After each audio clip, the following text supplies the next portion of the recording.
times real, that's why my name's Trill. Three times real, that's why my name's Trill.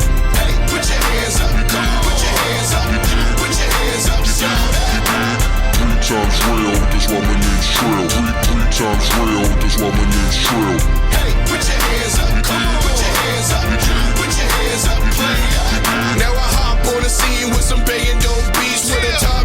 The next topic we're going to discuss on Boxing Bros is, did Canelo prove he is pound for pound the best fighter in the world? Someone asked the question, and Eddie Hearn seemed to feel like it was a stupid question. Take a listen.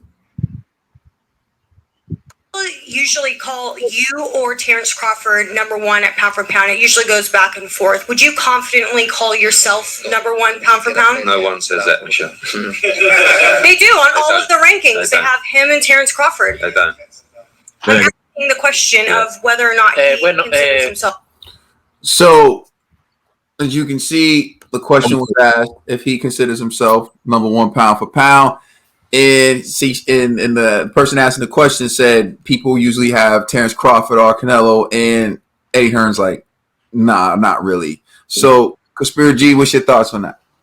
I thought Canelo was pound for pound before this fight, you know. So, and I'll say this: once he if he beats Caleb Plant, man, listen, I don't even see who could even be next to him as a debate, to be honest. So I view him already number one pound for pound. So this fight just I guess reinforced what I already thought. But you know, and I don't want to bash TC at all, but I don't see how, you know, TC is even up for debate against a Canelo for number one pound for pound.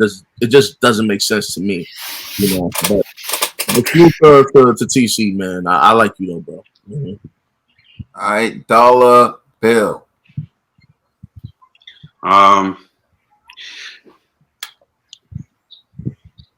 It actually depends.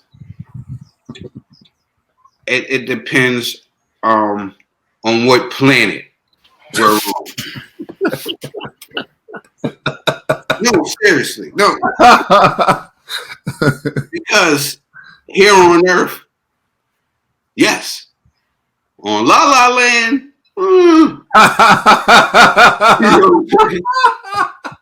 know, you see the respect Canelo get every time he come through. That boy's number one. And in my book, AJ's number two. And that's how I feel. All right. Anything else, my brother? Is that simple? All right, wait. So where's Canelo the best fighter? On Earth. All right. It's number one. All right. If we on this is where we asked, that's why I was wondering how was you asking this? Like, we talking Earth or we talking La La Land? Where are we talking? We're talking. I'm talking Earth. We're talking. Okay, we're talking Earth. We talking you know Earth. what? I do think La La Land does exist. That conversation. We're talking Planet ESPN. What is he in Planet ESPN? What rank?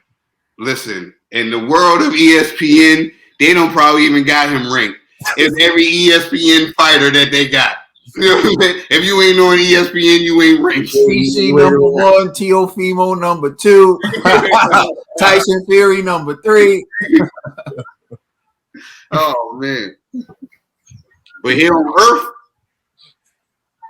Canelo, pound for pound, the best. And like G said, he's been in my book, pound for pound. You heard Eddie. No one says that. No one says that. Stop it, Michelle. No one says that. All right. Oh, Ned. Hey, man. Like my co-host just said, I agree with them wholeheartedly. Canelo's been pound for pound. And for that, and that reporter that asked that question, it was just ludicrous, ridiculous at her own mind. But listen, we see it. I don't know. I speak for myself, not for my panelists, but we see how ESPN ranks their pound for pound, and it's ludicrous. Like Canelo beat the brakes off of everybody, all the elites in his division, everybody who's ranked highly, or everybody who has a top 5 spot, and he moves nowhere. He stays at number 2 or number 3 on that pound for pound. But Canelo, you that guy, man. And we don't let the bias influence us over here. So salute to you, my guy. All right, so for me, Canelo's been number 1 pound for pound. I've stated this. The guy's 30 years old, and at the age of 30, he's already fought bigger names than everyone else. He's already accomplished more than everyone else. When you want to spot bias in channels and in people, you look at when they start treating people differently. So, for example, I would be 100% biased if I treated Billy Joe Saunders differently for threatening to pull out a fight than I would Adrian Broner or Deontay Wilder. I don't do that. Right? If I start holding people to a different standard, or I start accepting things when one person did it, but I don't accept it when another person did it, then that would be bias. Well, Caden, can you give me an example of a bias? I'll give you an example of a bias. When Errol Spence fights Kell Brook, and some people discredit that victory because Triple G broke his orbital bone in a fight, right? And then he fights Errol Spence, and Errol Spence breaks the other one and stops him. But people discredit that win when Errol Spence did it because they said Triple G had broke his orbital bone first. So you discredit the Kell Brook victory for Errol Spence Jr. because of that. But then years later, you give credit to a man for beating Kell Brook when he had 2 broken orbital bones. See, when Earl got him, he only had 1. Earl broke the other one. Earl beat him while he was still champion. You found all types of ways to discredit that opponent when Earl did it. But now when the guy you like gets him, when he's not even a champion, 2 broken orbital bones, he's in the best shape he's ever been in. Look at him on the scales. Look at him on the scales. He's in the best shape. You are being biased. See, you would have been real if you kept the same energy. You would have been real if you said, I don't give credit when Earl did it, and I don't give credit when TC's doing it either.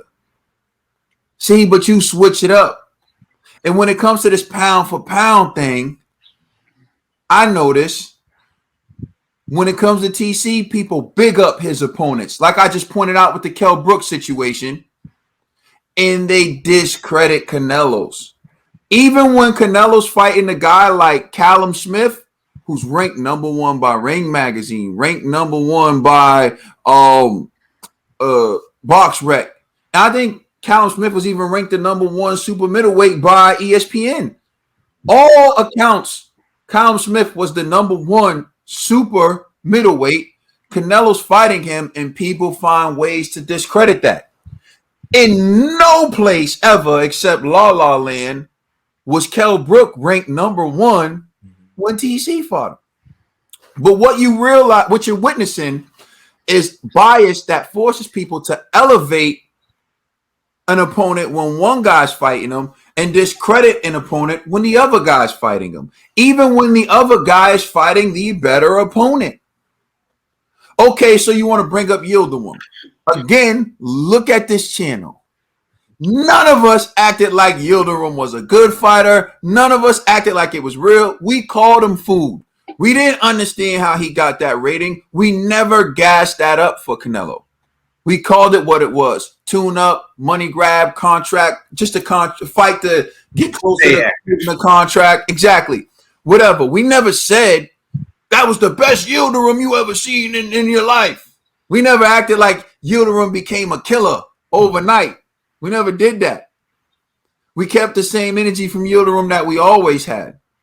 But now that he just fought Billy Joe Saunders, undefeated champion, 2 different weight divisions, right? So many people thought he was going to lose. Some of these people from these channels, I heard your prediction.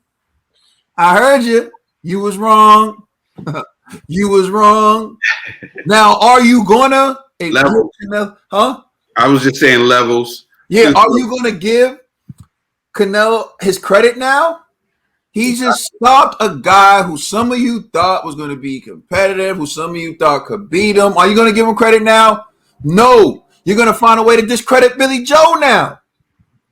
But can you imagine what would happen if 2 months from now, if 2 months from now, TC beats Yildirim, they'll be in a frenzy.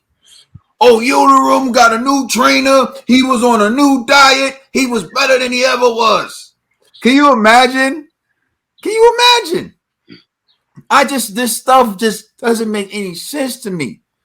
Doesn't make any. Canelo has already beaten guys that would be TC's best win. And you are sitting here telling me that there's really an argument between who's number one pound for pound? It's bro, just to add to that too, because the number one, the number one star in this sport, and I stand on this, is Canelo. Number two, another second major big star in this sport is Anthony Joshua. Now we'll get to fighters. Canelo, pound for pound, is number one. We have to start looking at guys' resumes if we want to start talking about number two. The guys that they're saying is number two, their resumes don't make them number twos. These guys that they're picking to fight doesn't make them number twos. It's getting to the fact that, to me, the only pound for pound fighter out there is Canelo. You know why? Because if we're looking at resumes, he's the one with the best resume. Everybody else is acting like they're afraid to fight each other. And people were getting these spots because of favoritism and because of where they stand on which side of the street. Mm-hmm. If anybody has earned it in the ring out of all these guys, it has to be Canelo Alvarez. Yo, and Trill, and to add, remember, Canelo had 3 fights this year, and it's only May. When did he turn professional? He turned professional when he was 17, G. You feel 15, me? 15. 15? And had a 15. draw in his 5th fight. And that's what we're talking about. Somebody literally brought up he had a draw. That draw. He got 2 draws. I'm like, what? You talking about one in his 5th professional fight? And I mentioned how he's been untouchable since Floyd. He hasn't lost since Floyd. I don't care which. So let's just run this down for a second. Billy Joe Saunders just got his medicine last night. All right. Callum Smith was ranked number 1 by everyone. And he had the WBA belt. And ring magazine belt. Yep. And Canelo beats him. Sergey Kovalev was at 175 pounds for the WBO title. He just collected a belt at 175, beating Sergey Kovalev. And before you trash Kovalev, remember he had just beaten Anthony Yard. Daniel Jacobs, who was a good fighter, gave Triple G all types of trouble, and he was in there. He was competitive at times with Canelo. Beat a champion in Daniel Jacobs. Rocky Fielding. I mean, that you're not gonna give him. But Fielding's no slouch. Then there's the win over Gennady Golovkin, which, despite what you may think, was a close fight. Canelo got the decision. Get over it. Get over it. Get over it. This not close fights aren't robberies. Someone wins a fight sometimes. Sometimes you put up a good effort, but you fall short. He gave him what you want. Y'all didn't want to see he boxed in the first fight. You said he was scared. He came forward in the second fight. He gave you what you wanted, and you still had a problem with that. Exactly. Beat Amir Khan before Terrence Crawford did. I know some people are going to say, well, he had to move up in weight. It was his choice to move up in weight. Miguel Cotto, Erislandy Lara. And he lost to Floyd Mayweather, but that was one of the best things that could have ever happened to him. Austin Trout, Shane Mosley. We can keep going, but my point to you is simply this. When you look at this man's resume, 1 defeat. 1 defeat. Professional since the age of 15. Fought the biggest names in boxing.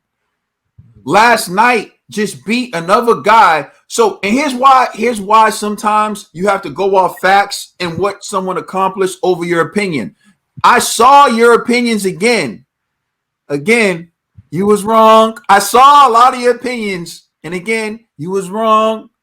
And you thought Billy Joe Saunders was going to be competitive in a close fight and all types of stuff. Wasn't even close. And this is why sometimes your opinion of someone's skill shouldn't count in judging pound for pound. I don't care how good you think TC is. Who'd he beat?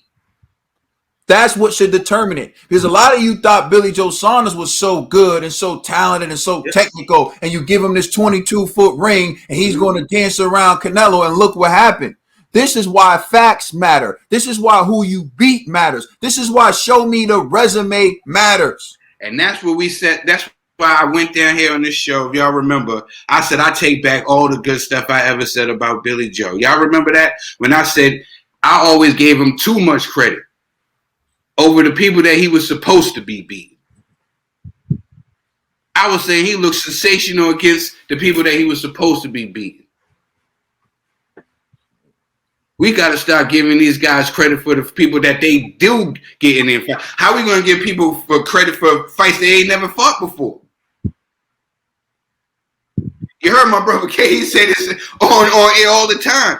We give people credit for fights that they ain't never even fought before. And true. You know what that results in, right? Yeah, of course. They're never going to make the fight because you already gave them credit for it. You already gave them credit for it. Why would DC have to fight Earl Spence if people already arguing that he's number one? Why would Earl Spence have to fight TC? You see what I'm saying? These guys are already getting all this. I get it. You want to hype up a superstar. Yo, you know what it is? And I want to end this segment, so I won't go too long, but I'm just going to. This is Canelo fatigue. It happened to Michael Jordan. It happened to LeBron James. They could win MVP every year, yo. But people are sick of hearing about them. Canelo can be the number one pound for pound fighter every year. He can be fighter of the year every year, but people are sick of hearing about him. So what do? You build someone up. I remember they were building up Derrick Rose at one point in time. Oh, he's gonna overtake LeBron. He didn't do it. They were building up who's the other? Steph Curry. They building up KD. They build up KD. They build up Kawhi Leonard. Jay-Z got a song, Every Day a Star is Born. You should listen to that. Canelo. Like, it's just, listen, all these people you're naming is just because you want to hate on Canelo. That's why you gas up their opponents. You hate on his opponents. That's why you don't keep the same energy. That's why you do all this nitpicking stuff. But again, you was wrong. Just go off of the facts. And then no one could argue with that. Please like and subscribe. Let us know how you feel in the comment section. And please check us out on Instagram and Twitter. And also check out our podcast on all major streaming services. We are witnessing greatness here, folks. No one says that, Michelle. You're welcome. You're all welcome.